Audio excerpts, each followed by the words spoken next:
دنیا کے اندر ڈھیر سارے واقعات ہوتے ہیں، ہم روز دیکھتے ہیں فلاں آدمی جوانی میں انتقال کر گیا، ابھی بالکل جوان تھا، کوئی بیماری نہیں تھی، کوئی آثار نہیں تھے، کوئی بڑھاپا نہیں تھا، کوئی بال سفید نہیں تھے، چلا گیا، رخصت ہو گیا۔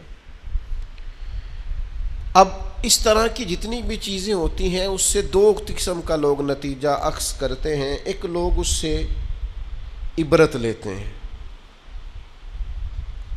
عبرت کیا ہے؟ کانوں کو ہاتھ لگائیں گے، توبہ توبہ توبہ استغفر اللہ، اللہ معاف کرے جی، دیکھو ابھی اسی عمر میں بیچارہ رخصت ہو گیا، یہ عبرت ہے۔ وہ دیکھو جی ابھی بچے چھوٹے ہیں، ابھی دیکھو وقت آیا تھا آسانی دیکھنے کا، ابھی حالات ٹھیک ہوئے تھے، دیکھو جی توبہ توبہ کیا معاملات ہیں، بس کانوں کو ہاتھ لگایا، چھٹی ہو گئی، یہ عبرت ہے۔ اور کچھ لوگ ایسے ہوتے ہیں جو ان چیزوں سے نصیحت حاصل کرتے ہیں۔ وہ کہتے ہیں یار وہ جوانی میں چلا گیا تو میں بھی تو جا سکتا ہوں نا، لہذا وہ کیا کرتے ہیں؟ وہ اپنے آپ کو بدلتے ہیں، اپنے اعمال کو بدلتے ہیں، اپنے اخلاق کو بدلتے ہیں، اپنے کردار کو بدلتے ہیں، اپنے شب و روز کو بدلتے ہیں، اپنی صبحوں اور شاموں میں تبدیلی لاتے ہیں، اپنی جوانی کو ضائع نہیں کرتے۔ میں اور آپ روزانہ ڈھیروں عبرت کی چیزیں اپنے معاشرے میں دیکھتے ہیں۔ ہمارے قریبی لوگ چلے گئے، ہم نے ان کے جانے کے بعد کہا یار دیکھو زندگی کا بھروسہ کوئی نہیں، کل یہ بندہ ہمارے ساتھ تھا، آج رخصت ہو گیا، بھروسہ کوئی نہیں، پتہ نہیں کیا ہوگا۔ یہ عبرت ہے، بس توبہ توبہ کی، پھر اسی کام لگ گئے غافلوں والے۔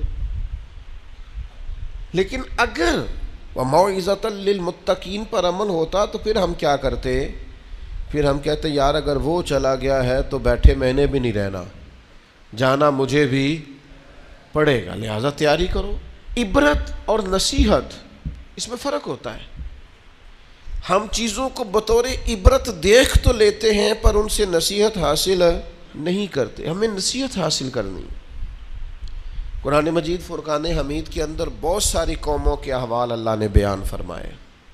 کس لیے بیان کیے؟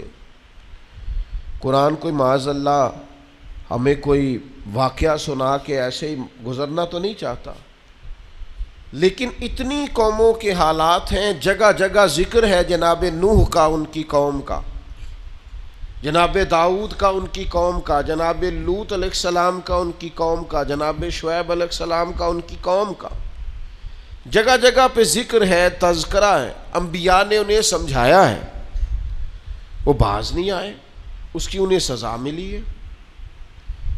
جناب شعیب علیہ السلام کی قوم ناپ تول میں کمی کرتی تھی، یوں سمجھ لیجئے کہ جتنے پیسے لیتی تھی اتنا مال نہیں دیتی تھی، اللہ نے عذاب دیا انہیں۔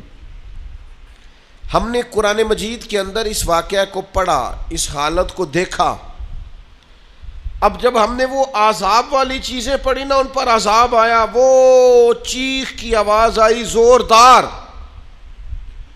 اتنی زوردار کہ لوگ تاب نہ لا سکے اور مر گئے۔ تو ہم نے کہا توبہ توبہ، اللہ معاف کرے، اللہ معاف کرے۔ بس یہ ہے عبرت اور نصیحت، یہ ہے کہ کچھ بھی ہو جائے آج کے بعد ناپ تول میں کمی نہیں کریں، جو مرضی ہو جائے، جتنے مرضی غربت آ جائے، جتنے مرضی حالات ابتر ہو جائیں، لیکن ہم کبھی بھی کسی شخص کے ساتھ یہ والا معاملہ نہیں کریں گے کہ پیسے پورے لیں گے چیز تھوڑی دیں گے۔ اس عبرت سے نصیحت کیا حاصل کی؟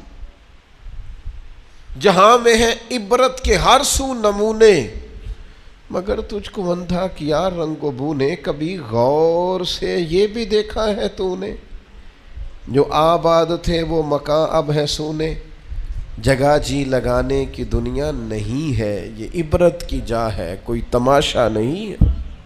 غور یہ کرنا ہے کہ وہ والا جرم، وہ والی خطا، وہ والا معاملہ کہیں ہمارے اندر تو نہیں ہے۔